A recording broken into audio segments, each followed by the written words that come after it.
Alors, on va continuer avec la démonstration du théorème 7 qui concerne toujours la loi normale centrée réduite. Ce théorème, il dit la chose suivante: si x est une variable aléatoire qui suit la loi normale centrée réduite, alors elle a une espérance, et cette espérance, elle est nulle. D'ailleurs, c'est pour ça que la loi, en fait, elle est centrée. Alors, rappel, toujours pareil, une variable aléatoire à densité admet une espérance si et seulement si l'intégrale de moins l'infini à plus l'infini de la valeur absolue de t f de t dt converge. Donc ici, il va falloir s'intéresser à une vraie intégrale impropre. Pour le coup, il n'y a pas le choix, donc il va falloir couper en deux, en 0, avec la symétrie, ça sera quand même plus facile.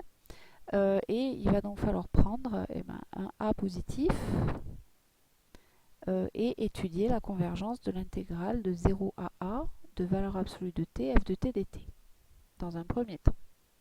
Et puis après, on fera pareil avec un a négatif, à moins qu'on trouve un autre moyen. On verra un petit peu.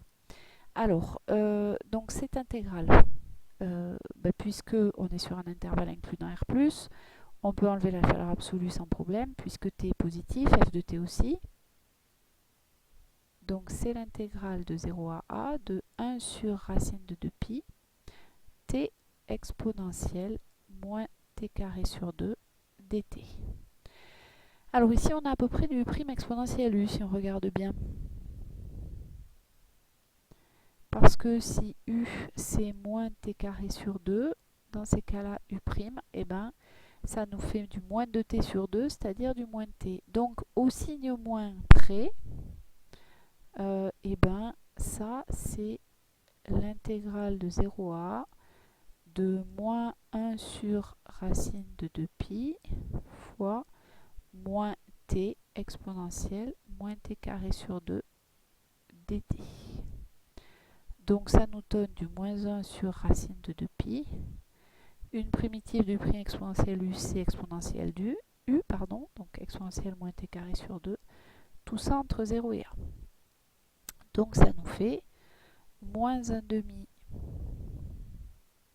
moins 1 pardon, sur racine de 2pi, facteur de exponentielle moins a carré sur 2, moins exponentielle 0, c'est-à-dire moins 1. Autrement dit, alors on va se débarrasser des moins, on va distribuer, ça nous fait du 1 sur racine de 2pi, moins 1 sur racine de 2pi exponentielle moins a carré sur 2.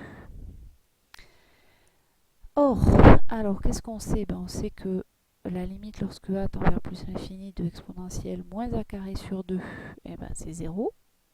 Donc ça veut dire que l'intégrale de 0 à plus l'infini de valeur absolue de tf de t converge. Et puis on peut garder dans un coin de la tête le fait que l'intégrale de, alors on va l'écrire quand même, et l'intégrale de 0 à plus l'infini, parce qu'on s'en servira après, de t fois f de t dt, elle est égale à 1 sur racine de 2pi. Bon. Maintenant, on va faire la même chose avec un a strictement négatif. Donc on prend un a strictement négatif. Hop.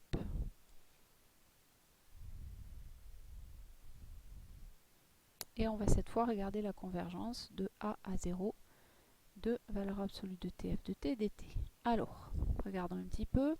Puisqu'on est cette fois sur un intervalle où t est négatif, puisque t est entre a qui est négatif et 0, la valeur absolue de t, alors je vais l'écrire ici pour détailler, valeur absolue de t fois valeur absolue de f de t dt, et bien la valeur absolue de t, c'est égal à moins t, puisque t est négatif. Donc quand t est négatif, sa valeur absolue, c'est son opposé. On n'a pas le choix. Et par contre, la valeur absolue de f de t, c'est f de t, elle, parce que f de t, c'est une fonction positive, donc elle est égale à sa propre valeur absolue. Donc on obtient l'intégrale de a à 0 de moins t fois f de t dt, si on veut. Et donc ça nous donne, on reprend le calcul de tout à l'heure, l'intégrale de a à 0, cette fois de moins 1 sur racine de 2pi, t exponentielle de moins t carré sur 2 dt. Donc eh ben, on a appris à peu près la même chose que tout à l'heure. Voilà. Sauf qu'on a le moins du coup ici. C'est la différence par rapport à tout à l'heure. Et donc ça nous fait du 1 sur racine de 2pi. Comme primitive, on a donc exponentielle moins t carré sur 2 dt. Pardon, il n'y a plus le dt. Moins t carré sur 2. Alors ce moins ici, là, je l'ai passé avec ce moins t pour faire apparaître la dérivée de moins t carré sur 2 entre a et 0. Donc ça nous fait 1 sur racine de 2pi, facteur de 1 moins exponentielle moins a carré sur 2. Or, eh ben on a la même chose. Hein. La limite, cette fois, lorsque a tend vers moins l'infini de exponentielle moins a carré sur 2, ben, c'est toujours 0 parce que a carré tend vers plus l'infini.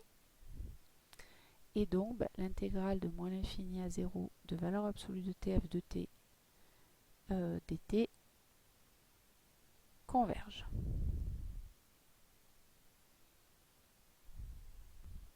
On en arrive donc à la conclusion qui est que l'intégrale de moins l'infini à plus l'infini de valeur absolue de tf de t dt eh bien, converge aussi, puisque les deux intégrales de moins l'infini à 0 et de 0 à plus l'infini convergent, et donc l'espérance de x existe bien. Maintenant, pour son calcul, ben, ça va être un petit peu plus simple. Il n'y a pas l'histoire de la valeur absolue. Donc l'intégrale de tf de t dt, puis c'est la définition. Si on regarde bien, alors je ne vais pas m'amuser à calculer l'intégrale, je pourrais, mais je ne vais pas m'amuser à ça. Regardez, la fonction qui a g, enfin qui a t, la fonction g de t, qui a t associe t fois f de t, c'est-à-dire t fois 1 sur racine de 2pi exponentielle moins t carré sur 2. Et bien il se trouve qu'elle est impaire, parce que g de moins x, g de moins t, pardon, c'est égal à moins t fois 1 sur racine de 2pi exponentielle de moins t au carré sur 2. Mais ça, c'est pareil que moins t fois 1 sur racine de 2pi exponentielle moins t carré sur 2. Autrement dit, c'est moins g de t. Donc g est impair. Et on a vu dans le chapitre sur les intégrales impropres que lorsqu'on intégrait une fonction impaire sur moins l'infini 0 plus l'infini, eh ben on obtenait 0. Donc ici, c'est uniquement car g est impair. Alors attention, hein, je ne parle pas de f, hein, ne confondez pas tout. La fonction f, elle est paire, mais la fonction g, qui est la fonction f multipliée par t, elle devient impaire. Donc voilà, l'espérance de x est bien égale à 0 et c'est terminé pour la démonstration du théorème 7.